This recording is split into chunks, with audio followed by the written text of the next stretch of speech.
Shalom. Shalom. Wah, masih lemas ini ya. Saya undang kita semua bangkit berdiri dulu. Bapak Ibu Saudara boleh ya? Nggak apa-apa. Saya ingin kalau saya bilang shalom, Bapak Ibu bilang damai di hati. Lalu kalau saya bilang damai di hati, balas dengan kata shalom. Bisa ya? Yang di dalam, di luar? Yang di luar? Yang di luar tidak mendengar ya? Wah, ayo berdiri. Ini masih banyak kosong di dalam loh. Wah, di luar itu 3.000-an jiwa luar biasa. Ya, kalau saya bilang shalom, bilang damai di hati. Kalau saya bilang damai di hati, bilang shalom. Damai di hati. Damai di hati. Shalom. Sekarang kita mau pakai gerakan. Kita mau ambil tindakan profetik. Ya.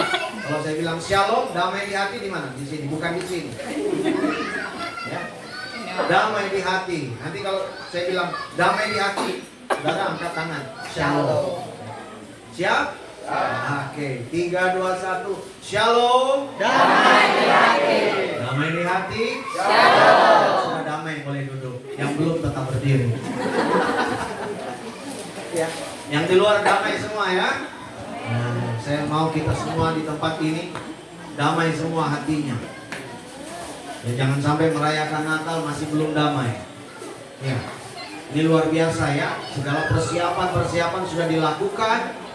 Dan hari ini dalam momen yang indah luar biasa ya, Bapak Ibu jemaat di ADS, kita bisa bersama-sama merayakan Natal. Dan saya percaya damai Kristus saja yang memelihara hati dan pikiran kita. Berbagai usaha, berbagai persiapan semua sudah dilakukan. Dan saya tahu pasti itu tidak mudah. Yang namanya melakukan sebuah event, mau melakukan sebuah perayaan, dibutuhkan persiapan jauh-jauh hari dari waktu yang cukup lama. Dan itu cukup menguras apa saudara? Pikiran kita, emosi kita, tenaga kita. Kalau tenaga mungkin tidak terlalu ini ya, kita tinggal minum vitamin fit kembali. Tetapi yang sedikit repot, ribet itu di sini. Ya kan? Kalau persiapan itu di mana? Sakitnya tuh di mana? Di sana sini maksudnya.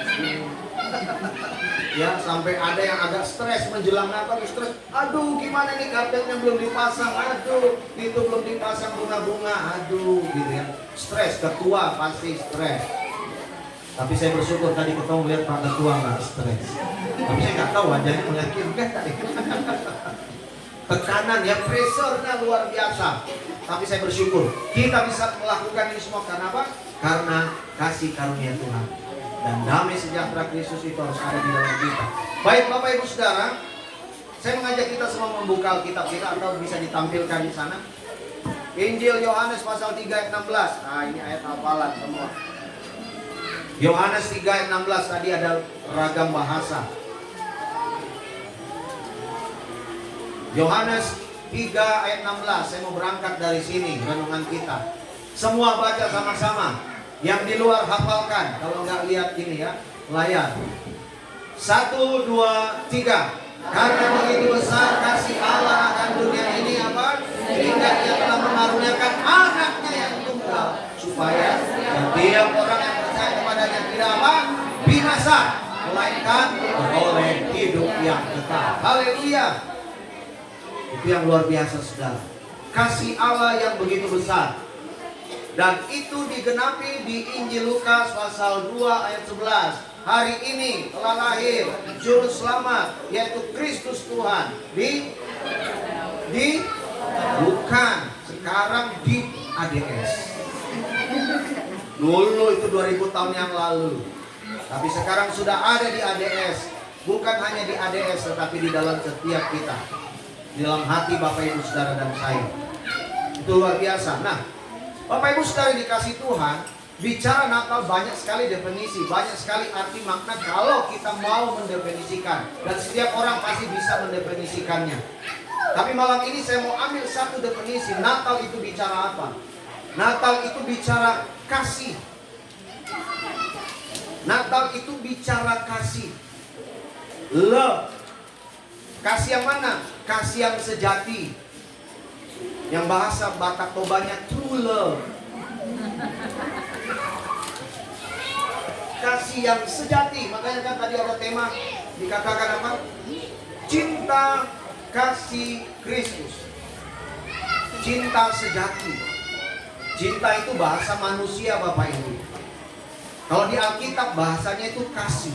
Dan kalau bicara kasih itu berarti bicara tentang Allah.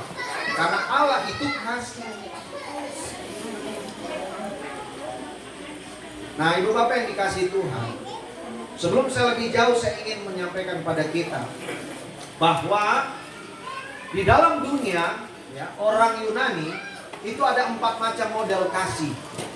Saya percaya sudah banyak yang mengerti ini. Tapi saya ingin bahas kembali ulang. Ada 4 model kasih. Dan itu juga diterjemahkan di dalam Alkitab. Yang pertama itu disebut kasih eros. Kasih apa Bapak Ibu?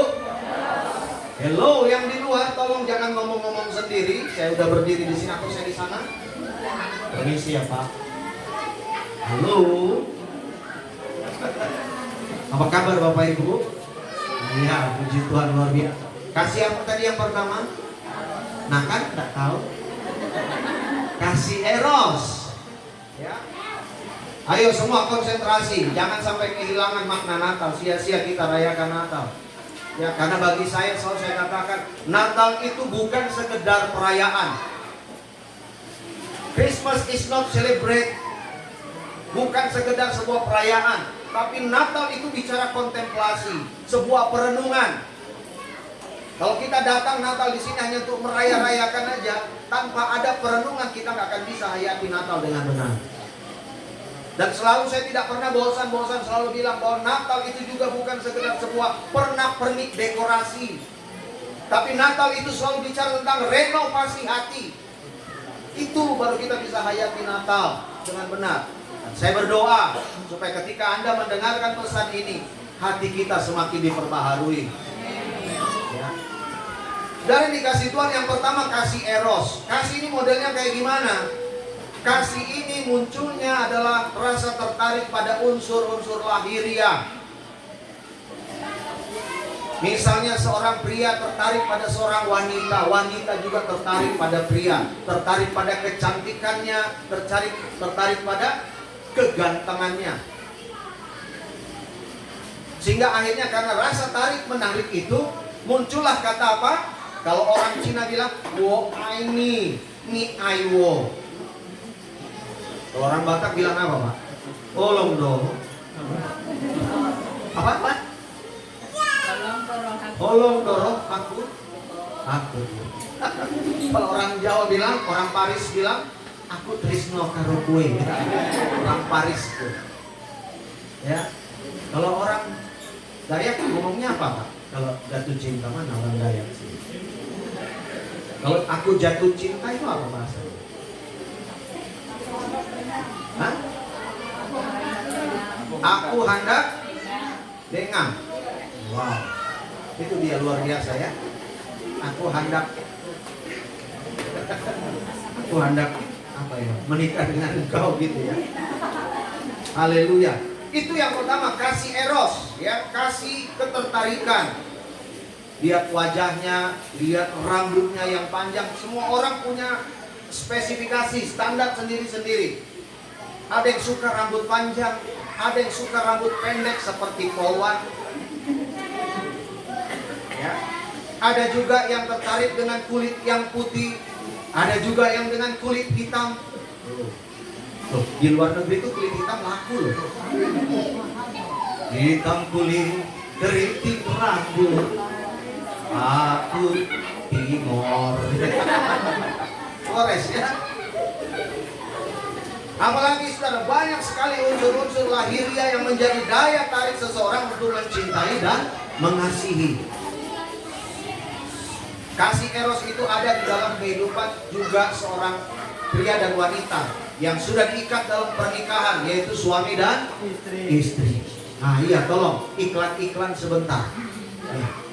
Ya, tolong anak-anak ditertibkan sebentar ya. Nah, Bapak Ibu lihat saya aja.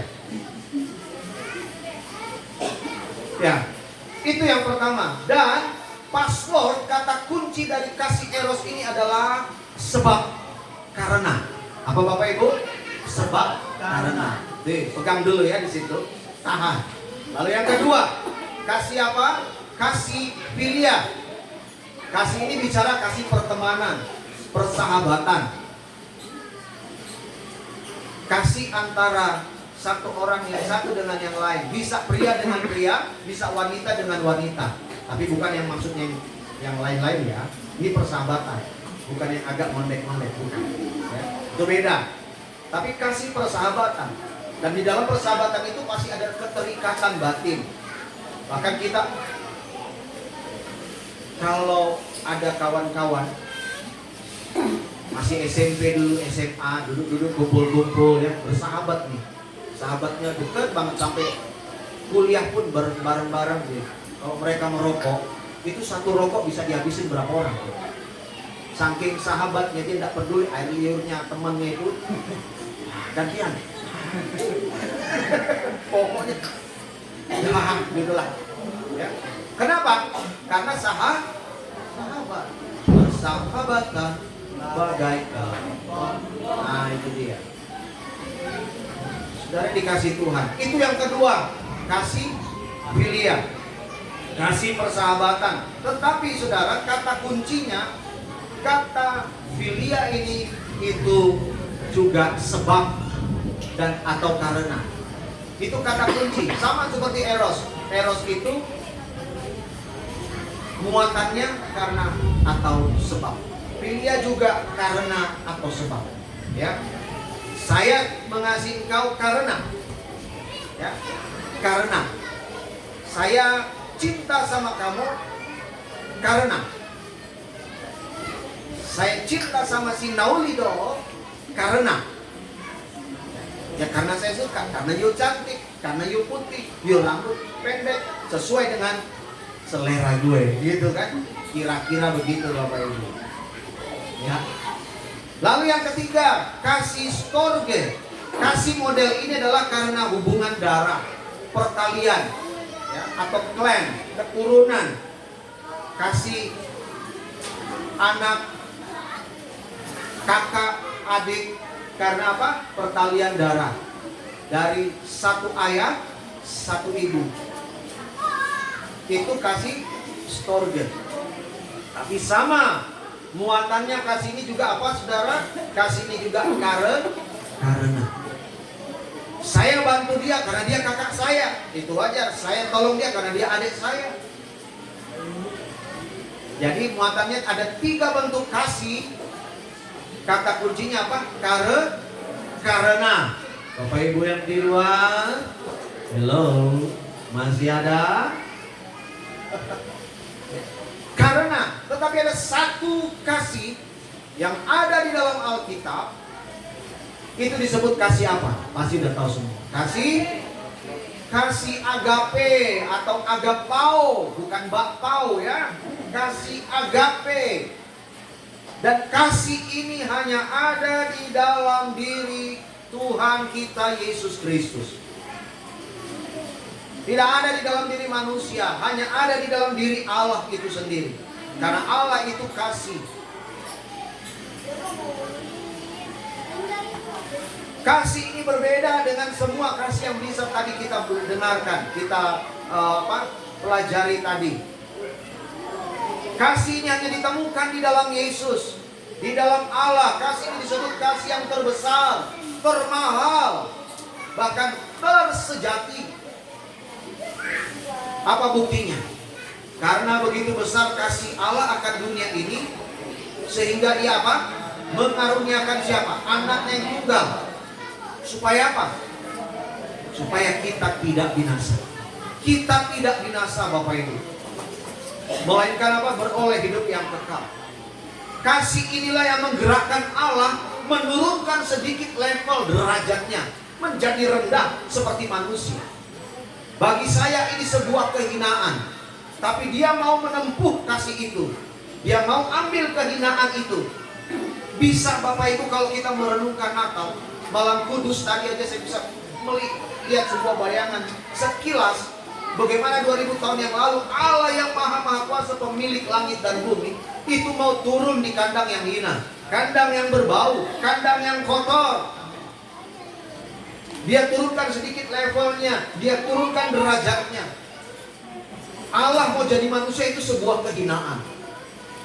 Tapi dia ambil kehinaan itu supaya saudara dan saya apa? Mengalami kemuliaan. Wow, itu dia kasih. Itu kasih terhebat yang pernah didemonstrasikan oleh Tuhan kita Yesus Kristus. Dia ambil kehinaan itu. Bahkan saya mau bilang, dia jadi manusia, dia mengkenosiskan dirinya, dia mengosongkan dirinya, meniadakan keberadaannya sebagai Allah untuk sejenak rendah dengan manusia yang kotor, yang hina karena dosa yang berbau. Tapi itulah yang indah. Kandang domba di Bethlehem, tempat yang berbau dan kotor, bicara dosa saudara dan saya. Kita semua kotor dan berbau, kita semua sampah yang layak untuk dilempar, dibuang, dibakar. Tetapi saya mau beritahu, kita yang sampah ini, kita yang hina ini, dia mau turun menjumpai saudara dan saya yang kotor dan hina ini. Supaya apa? Kita dibersihkan seputih salju. Sekalipun dosamu merah seperti kermisi, tapi dia akan putihkan seputih salju. Saat engkau datang percaya dan mengaku Yesus Kristus adalah Tuhan, dia turun. Dia mau, bahkan di dalam Filipi pasal 2 ya, ayat 9-10 dikatakan apa? Dia mengosongkan dirinya menjadi sama dengan manusia, taat sampai apa? Mati. Ini lebih hina lagi saudara. Dia mau mati. Dia mau ambil bagian itu. Kenapa dia mau mati? Supaya saudara dan saya hidup. Bahkan matinya itu, selalu saya ingatkan Bapak Ibu, matinya itu tidak layak. Mati di mana? Di atas kayu salib. Bagi orang-orang pada masa itu, bangsa Yahudi, orang yang disalibkan itu adalah orang yang terkutuk. Yesus ambil itu, bagian terkutuk itu. Dia ambil. Supaya apa? Kita yang sebenarnya terkutuk, tapi kita terberkati. Tidak main-main kasih Tuhan. Sungguh tidak main-main. Kasihnya itu, kasih agape, muatannya meskipun, bukan karena. Meskipun. Dan tidak pernah ada dosa sehitam, segelap apapun yang ada di dalam diri saudara yang tidak bisa Tuhan bersihkan dengan kasih-Nya. Dia sanggup. Itu kasih-Nya. Maka luar biasa kalau kita bisa merenungkan kasih Tuhan di dalam merayakan Natal pada malam hari ini. Cinta kasih Tuhan, true love dari Allah itu sendiri. Dia ambil semua supaya kita diberkati. Dia jadi miskin. Dia maha kaya dari sorga, punya segalanya. Dia mau jadi miskin supaya saudara dan saya apa? Menjadi kaya melalui kemiskinan. Tidakkah engkau berbahagia dengan hal itu Bapak Ibu? Mari jadikan ini sebuah perenungan yang sungguh-sungguh di dalam hati kita, bahwa kasih Allah itu sangat-sangat luar biasa bagi kita semua. Dan kasih-Nya itu bukan temporer sementara, tapi kasih-Nya itu everlasting, kekal. Dia mati di atas kayu salib satu kali, tidak akan pernah dua kali. Satu kali untuk dosa saudara dan saya. Kapan? Dosa yang lalu, sekarang, dan nanti. Dia sudah bayar apa? Lunas. Lunas dibayar. Cashless, cash. Tidak ada hutang-hutang. Dia bayar cash di mana? Di atas kayu salib. Saat dia berteriak apa? Tetelestai, sudah selesai, it's finished, selesai. Dosamu udah dibayar. Wow, bangga banget saudara kok jadi anak Allah itu. Dia sudah bayar dosa kita loh. Dosa kapan? Hari ini pun tadi waktu datang masih ada dosa kan? Saya mau datang, malas biar panitia itu. Bapak ketuanya itu. Itu dosa nggak? Dosa. Bentar nanti kita pulang keluar dari tempat ini, masih bisa dosa nggak? Pasti. Ada dosa yang terlihat maupun tak terlihat. Tapi saya memberitahu, kasih Tuhan sudah bayar lunas. Dia yang memulai perkara yang baik, dia juga yang menyelesaikan sampai akhir. Yang tidak bisa saudara dan saya kerjakan. Bahkan seorang pendeta sekalipun masih bisa juga berdosa. Karena itu makanya kita selalu diajarkan di Alkitab, selalu datang untuk minta ampun kepada Tuhan. Doa Bapa kami selalu bilang apa? Ampunilah dosa kami, kesalahan kami. Ampuni. Satu hari kita menjalani kehidupan kita, roda-roda kehidupan kita dalam tugas, tanggung jawab, pekerjaan kita. Saudara sering salah nggak? Pasti, saya juga sering kalah. Dalam kata, pikiran, tindakan. Dan itu dosa. Tapi waktu kita datang, ngaku dosa kita. 1 Yohanes 1:9 berkata apa? Jikalau kita mengaku dosa kita, maka Ia adalah Allah yang setia dan adil. Ia akan mengampuni kita, mensucikan kita dari segala kejahatan. Beres. Itu dosa sehari-hari. Tapi dosa yang kekal itu Tuhan sudah tanggung. Jadi bersyukurlah kalau Anda jadi orang Kristen. Jangan tinggalin Yesus hanya demi sebuah tawaran dunia. Jangan, rugi banget saudara. Nggak ada yang memberikan kepastian keselamatan seperti ini. Hanya di dalam Yesus. Nah, ketika kita udah mengerti betapa besar kasih Allah dalam hidup kita, seharusnya kita juga seperti Yesus. Kasih kita harus juga menjangkau sesama kita. Kita harus punya pemahaman ini, saudara. Mengapa kita selalu seringkali beribut, bertengkar, bertikai, bermusuhan, bahkan maaf, sampai saling membunuh? Mengapa? Ya itu tadi, karena kita tidak memahami kasih Kristus di dalam hidup kita. Kasih yang sudah berkorban. Kasih yang tidak menuntut apapun. Dia menerima saudara dan saya bukan karena ada apanya, tetapi karena apa adanya. Biarlah kasih ini menggerakkan kita. Saya percaya tema atau subtema yang sudah ada diberikan itu. Saya percaya kasih persaudaraan akan terjadi ketika kita sudah mengerti tentang kasih Kristus itu. Kasih eros, kasih filia, kasih storge itu bisa hidup di dalam kehidupan kita, bisa menjadi sesuatu yang nyata itu ketika dibungkus oleh kasih agape. Gesekan bisa terjadi enggak? Sering. Adu mulut, pendapat, argumentasi bisa sering terjadi. Saling marah bisa terjadi enggak? Bisa, dan itu sering terjadi. Tetapi ketika kita terus punya kasih agape itu, kasih Kristus yang terus menggerakkan kita, saya percaya itu bisa diatasi dan dilewati. Bahkan dalam hidup suami istri juga kan begitu. Ya. Ada beda-beda pendapat. Kadang-kadang juga salah satu menjengkelkan. Kadang-kadang saya menjengkelkan sebagai suami, mungkin juga istri juga menjengkelkan. Tapi kenapa bisa jalan terus? Ada juga yang bilang, itu kok ribut aja tapi anak udah 5. Wah, kenapa bisa? Kenapa? Karena kasih. Kasih eros. Biarlah kasih agape itu yang menguasai kasih di antara kita suami dan istri, bapak ibu. Ya. Proses di dalam pernikahan akan terus terjadi selama hayat masih dikandung badan. Tetapi selama kasih Allah itu ada di dalam kita, kita mengerti betapa besar kasih Allah itu dalam hidup kita, maka rumah tangga itu pasti bisa bertahan, melewati terpaan badai-badai kehidupan. Tidak akan ada lagi yang namanya perzinahan, perselingkuhan. Halo, yang di dalam di luar, rumah tangga Kristen nggak boleh ada perzinahan, perselingkuhan. Amin. Aman. Kenapa? Karena kasih Allah yang mempersatukan kita, membawa kita diberkati di gereja apa itu? Kasih Kristus.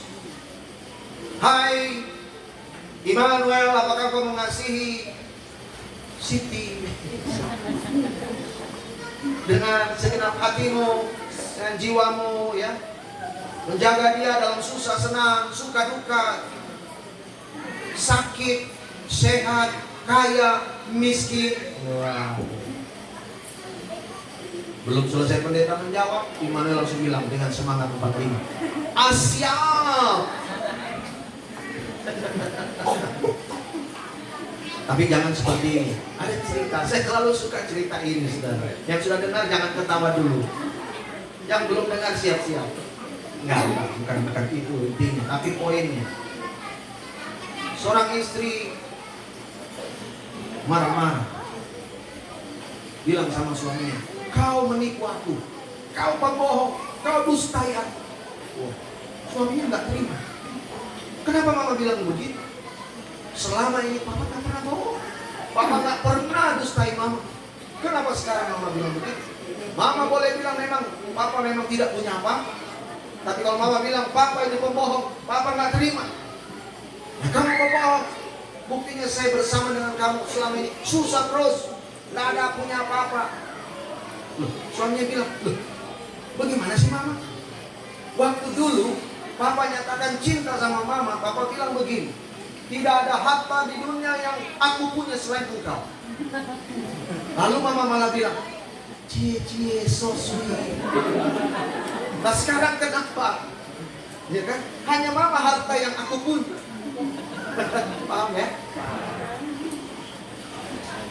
Yang masih muda boleh juga dipakai ilmunya. Tapi yang perempuan jangan mau. Paling tidak dia bisa sudah bekerja, pemanen kah atau apalah gitu ya. Pokoknya udah banyak kerja gitu ya.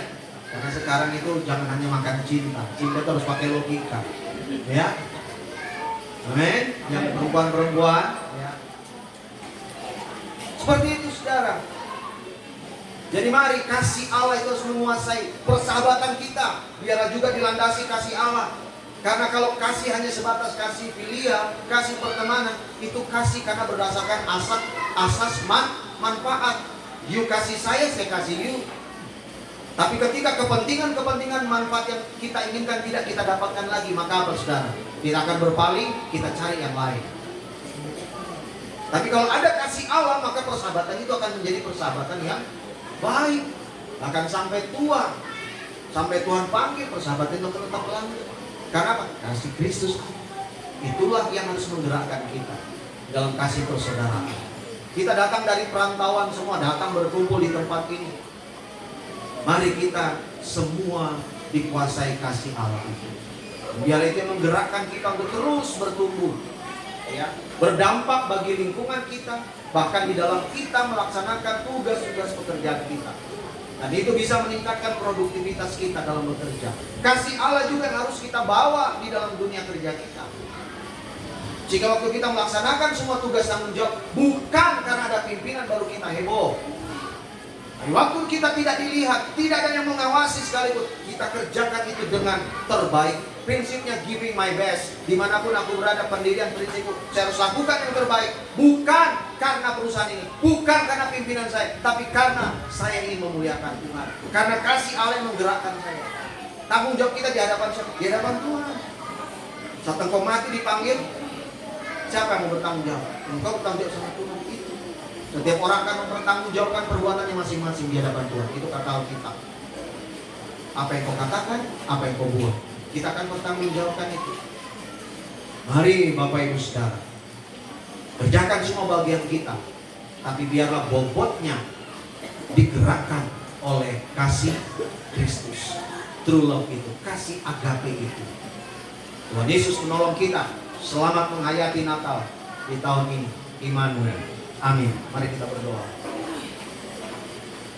Bapa di sorga, terima kasih Tuhan untuk firman-Mu.